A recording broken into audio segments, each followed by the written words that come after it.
Halo guys, selamat datang kembali bersama Nenek Besti. Saat ini, Nenek akan menceritakan sebuah cerita terbaru lagi. Kali ini, ceritanya berjudul Perjalanan Mudik Masuk ke Alam Jin. Tonton dan dengarkan ceritanya sampai akhir, supaya Nenek nggak jadi nenek lampir lagi. Cerita ini dialamin sama Nara ketika dia pengen pulang kampung di tahun 2018 sama suaminya. Nara itu adalah seorang ibu rumah tangga, usianya 27 tahun. Sementara suaminya namanya Arik, usianya 29 tahun. Mereka udah menikah selama 3 tahun, dimana ketika menikah itu mereka jarang tuh mudik ke kampungnya yang ada di Jawa Tengah. Selama ini Nara itu ikut sama suaminya tinggal di desa yang bukan di Jawa Tengah. Nah, Nara ini juga udah punya anak, Putri namanya, usianya 2 tahun. Sebagai ibu, Nara pun berkewajiban untuk mengurus rumah tangganya dengan baik. Sementara sang suami bekerja ya sebagai marketing di perusahaan mebel. Nara pun bersyukur ya karena punya suami yang bertanggung jawab. Mas, minggu ini pulang ke rumah ibu yuk. Iya, ntar saya urus surat cutinya dulu ya. Nara denger itu langsung gembira dong, asik nih gue mau pulang kampung. Nah, suaminya pun mulai ngurus perizinan buat cuti tuh, karena biasanya kalau pulang kampung itu bisa butuh waktu sekitar 3-4 hari. Singkat cerita guys, biar nggak lama-lama, akhirnya suaminya Nara dapat cuti tuh dari perusahaannya. Ya udahlah, Nara pun ngabarin ibunya kalau dia bakal pulang kampung nanti hari Kamis.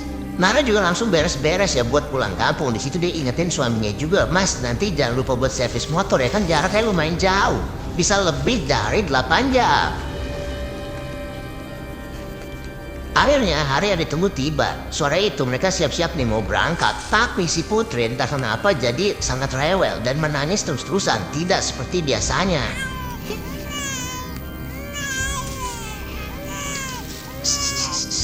Putri sayang, cep, diem nak. Nanti kita pergi ke rumah Oma ya.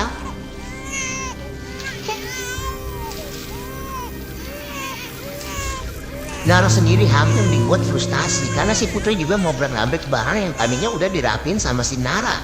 Nara juga bingung kenapa nih anak kok tiba-tiba jadi kayak begini. Dan karena hal itu mereka jadi telat tuh selama 1 jam. Sekitar jam 4 akhirnya si Arif sama Nara pun berangkat menggunakan motor metik. Bawaan mereka juga nggak terlalu banyak, kayak misalnya tas ransel ukuran sedang, tas lempang kecil, sama tas bayi. Jalan atuh mereka.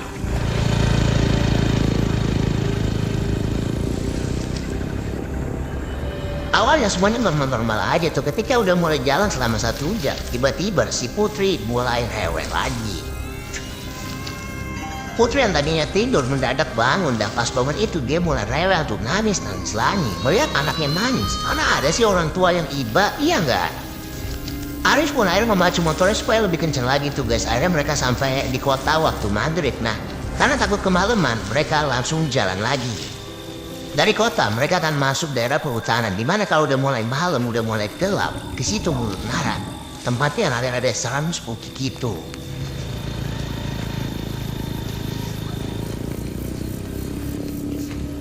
Hari mulai gelap, Arif masih terus menyetir motornya. Sayup-sayup azan maghrib berkumandang.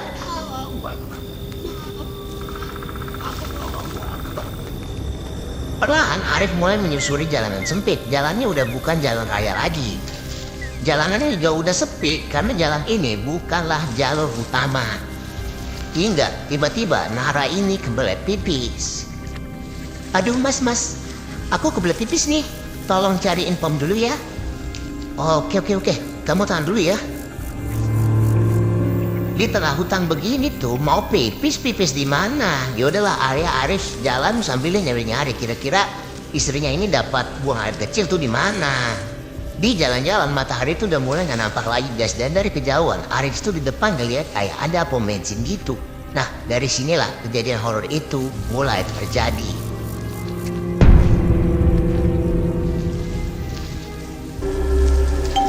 Alhamdulillah akhirnya nyampe juga. Tapi di situ si Nara ini sempet nggak ya, apa karena dia udah lama dah lewat sini, jadi dia baru tahu kalau ada pom bensin yang letaknya di tengah hutan.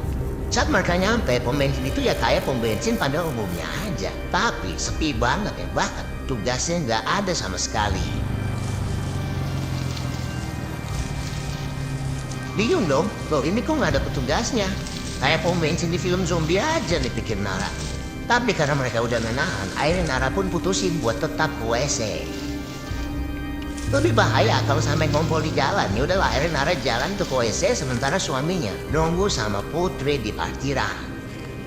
Harusnya lihatnya ingin isi bensin, tiba-tiba harus pusing lagi tuh kepalanya karena si Putri mendadak rewel dan nangis-nangis. Iya Nat, mama kan cuma sebentar doang ke WC. Namun si Putri bukannya tenang, dia malah makin nangis kejer, manggil-manggilin bundanya. Banyak anaknya yang nangis, Nara buru-buru tuh jalan ke toilet. Tapi di satu sisi ada juga perasaan takut dan was-was bagi Nara. Karena pom bensin ini tuh bener-bener sepi banget gitu loh. Yaudah deh, masuk aja tuh toilet, buru-buru selesain hajatnya. Nah, disinilah kejadian horor terjadi. Pas dia mau keluar dari pintu toilet, ternyata pintunya nggak mau kebuka.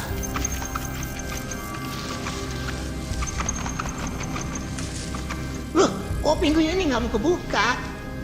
Nara mulai deg-degan tuh, dia terus berusaha buat buka pintunya. Hingga dia dengar ada suara air keran yang menyala dari luar pintu kamar mandi. Loh, siapa itu? Mas? Mas Arif? Itu kamu? Sempat mau nelpon lah, HP-nya ada di suami. Dan setelah sedikit mendobrak pintu itu, Nara ngeliat di pojok sana ada seorang nenek berambut putih dengan wajah yang udah kelihatan tua. Tangannya ada panjang dari umumnya.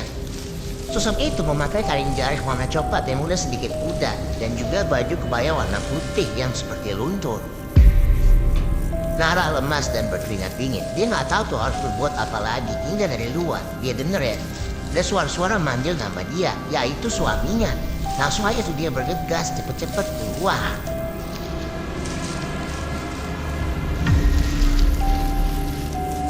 Nara nggak tahu ya apa dia halu tadi apa gimana. Soalnya pas suaminya nyamperin ke WC, pas Nara lihat lagi ke pojokan, ternyata sosok itu juga udah nggak ada.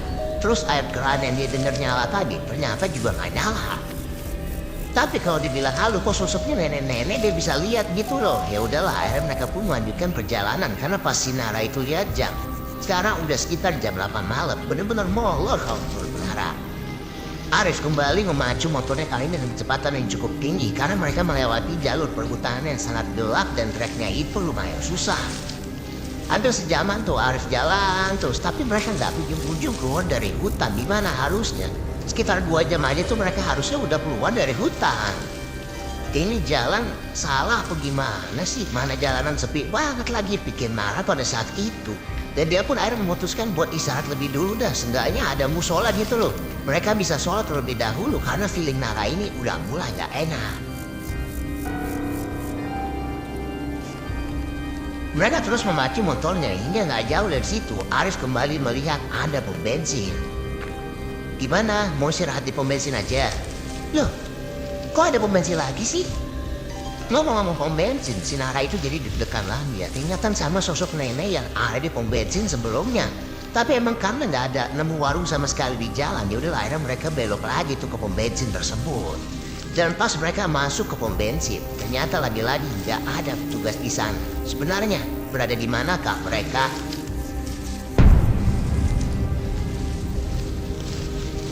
Di situ Nara mulai bingung ya, loh kok ini pom bensinnya mirip pom bensin yang tadi gitu loh, tapi kan nggak masuk di akal ya. Masa mereka udah jalan jauh-jauh balik lagi ke pom bensin yang awal?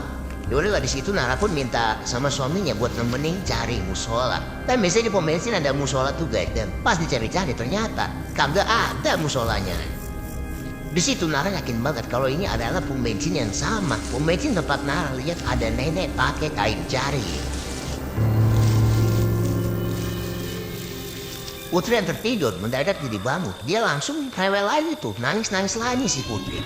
Dan yang anehnya juga, sama sekali nggak ada petugas di sana. Apa iya ini pom bensin udah tutup? Jam operasionalnya apa gimana? Perasaan Nara di situ makin gak karuan. Sepertinya Arif sang suami paham juga. Buru-buru tuh mereka langsung naik motor buat jalan. Nah kali ini mereka milih jalan yang berlawanan dari sebelumnya. Tanpa berkata mereka langsung pergi. Di situ jalan benar-benar mulai jadi hening. karena mereka itu udah nggak ngobrol lagi ya, fokus ke jalanan. Sementara si Nara udah mulai baca-baca doa di dalam hati. Gak lama Arif berhenti sejenak buat ngisi bensin yang udah dia siapin saat itu. Nara perhatiin tuh jalanan di sekitar kok masih kayak sepi gitu loh. Padahal kan jalanan ini sesepi-sepinya. Harusnya ada kendaraan lain yang lewat sampai malam. Dan disitulah setelah isi bensin, Nara melihat seperti ada sosok pocong di sana. Nara megang erat tuh jaket si suami. Tambahnya si Arif juga tahu ya kalau istrinya itu lagi ketakutan. Langsung mereka melaju, nggak tahu tuh melaju kemana, jalan aja pokoknya terus nyari jalan raya. Karena emang kan sinyal handphone berada gangguan ya kalau lagi ada di tempat seperti itu. Hingga akhirnya dari kejauhan mereka ngeliat juga tuh di ujung kayak ada jalan raya, jalan yang dari tadi mereka cari-cari. Dan saat sampai jalan raya di situ Nara ngeliat udah jam 2 dini hari. Mereka langsung nyari musola, ketemu di sana mereka mulai sholat dan bersyukur karena dapat keluar dari jalan tersebut. Setelah selesai sholat, mereka coba buat menangin diri dulu lah sambil istirahat gitu. Nah, disitulah Arif mulai cerita tuh ke Nara. Pas di pom bensin yang awal tadi, dia juga sempat mengalami kejadian aneh. Jadi pas Nara ini jalan ke toilet, di situ si Arif tuh kayak nyium ada bau wangi gitulah. Hingga gak lama dia nyium ada bau busuk. Ya karena kan gak ada siapa-siapa di sana, menurut Arif kok bisa ada bau-bau kayak begitu. Dan karena kondisi juga udah gak kondusif, mereka pun memutuskan untuk udahlah mending kita pulang ke rumah aja dan menunda acara pulang kampungnya.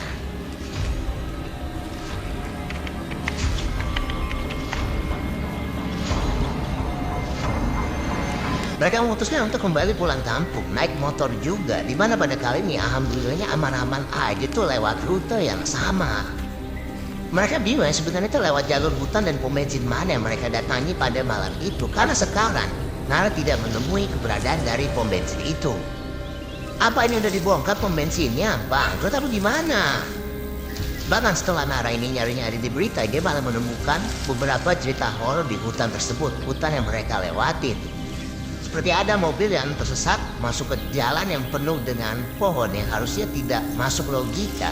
Dan dia juga menemukan ada beberapa cerita horor lain pengendara ketika melewati hutan tersebut. Apakah Nara, suaminya, dan juga Putri termasuk salah satu orang yang mengalami kejadian horor ketika melewati hutan tersebut? Entahlah, biarlah semuanya menjadi misteri sampai terlupakan oleh waktu yang berjalan.